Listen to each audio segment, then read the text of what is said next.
Цусд сувг үзүүлж бай.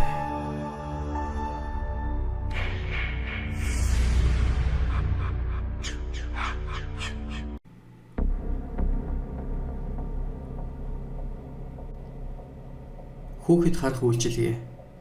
31 настай эрэгтэй 14 настайгаас хойш хүүхэд харсан олон жилийн туршлагатай, хариуцлагатай, халамжтай эцэг хүн байна. Би Форт Мейерсийн орчинд хүүхэд харна.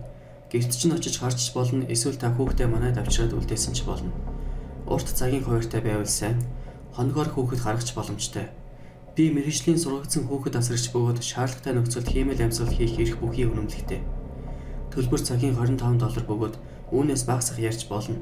Гэхдээ хамгийн гол нь та төлөх мөнгөнийхөө хариуд дээд зэргийн үйлчлэгээ авна гэдгээ санаарай. 2015 оны 7 дугаар сард холбооны мөрдөгт овчинны ажилтнууд хүүхдээр бэлгийн дур хүслийг хангах сэтлэр Craigslist дээр хүүхэд харах үйлчлэгээний зар байршуулсан гэсэн үндслэлээр 39 настай Nathan Bryan гэх чирийг баривчилжээ.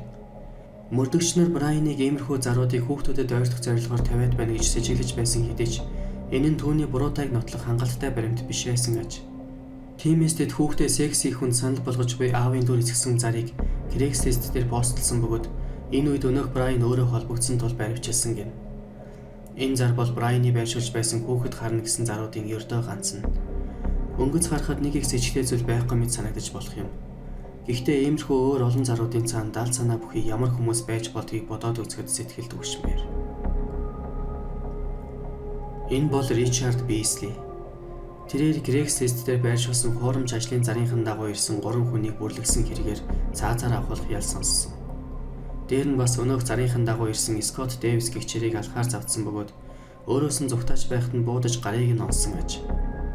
Энэ бол Ричардын постлсон зарын скриншот.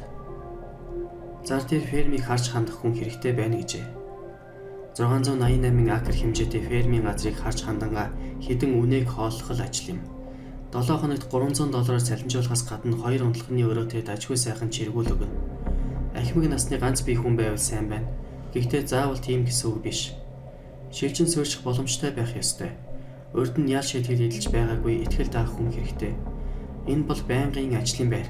Фермийн газар нутгийн дархан цаастай газар бөгөөд ихэвчлэн тэмцээн наадам зохион байгуулагддаг.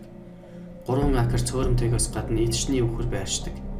Хамгийн ойрын хөрш 1 милийн зайд оршдог энэ газар нь аслагдсан бөгөөд үдсгэлэнтэй. Тохирсон хүнд бол гайхалтай санал насан туршийн ажлын байр юм.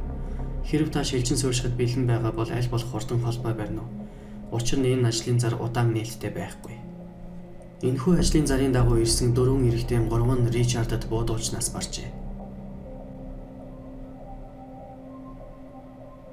Энэ зар 2014 оны 6 дугаар сарын 10-нд үнэгүй өгнө гэсэн хэсэгт постлогдож байжээ.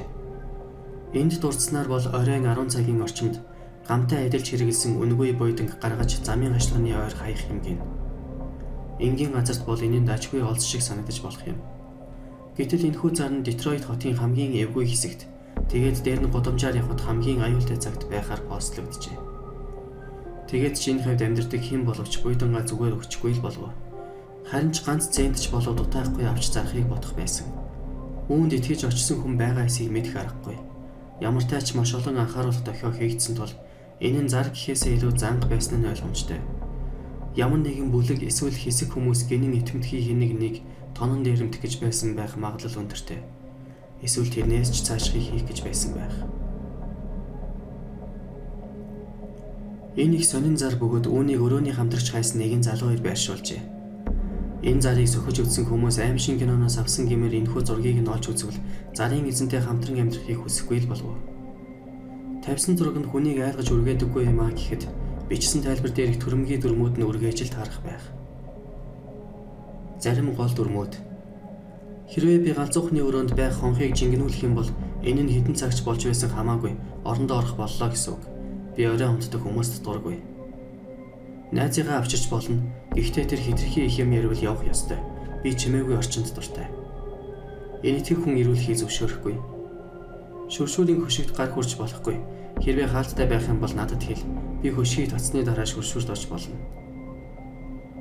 Энэ зард нэмээд 2 зураг байршуулсан байх бөгөөд нэг нь бүдэг гэрэлтүүлсэн өрөөний зураг, нөгөө нь хогны уутаар бүтээсэн цонхны зураг аж. Энэ пост наргаа юм болов уу? Үгүй ч байж магадгүй. Хэрв нарийга биш бол энэ залуу өрөөний хамтрагч болж чадаагүй гэж найдаа. Энэхүү сүүлийн зарыг байршуулсан хүн өөрийн зорилгыг маш нээлттэй илэрхийлжээ. Гарчиг дээр нь хүний махан идчихсэн сайн дурын хохирогч хайж байна гэсэн аж. Дээр нь болгож идэж эхэлсэн цогцсны бүдгэрүүлсэн зураг хавсаргасан байсан гэнэ. Тайлбар дээр нь би өөрийн санааг маш илэн далангүй хэлье. Би бол хүний махан идчихсэн бөгөөд сайн дурын хохирогч хайж байна. Хэрв та ямар нэгэн шалтгаанаар амиа хорлох гэж байгаа бол эсвэл өөрийн биеийг хүнс болгож хандивлах хүсэлтэй бол надтай яаралтай холбогдно. Би таныг зовоохгүйгээр маш хурдан өхүүлнэ. Амиа хорлохдоо бас өөр хэн нэгэнд тус хүргэж байна гэдэл ойлгочих. Баярлсан сэтгэлээ илэрхийлж эхлээд би таныг хүссэн хоолоор чинь дайлж хамтдаа оройн зоог барьж болох юм. Имэйлээр холбогдно гэсэн аж.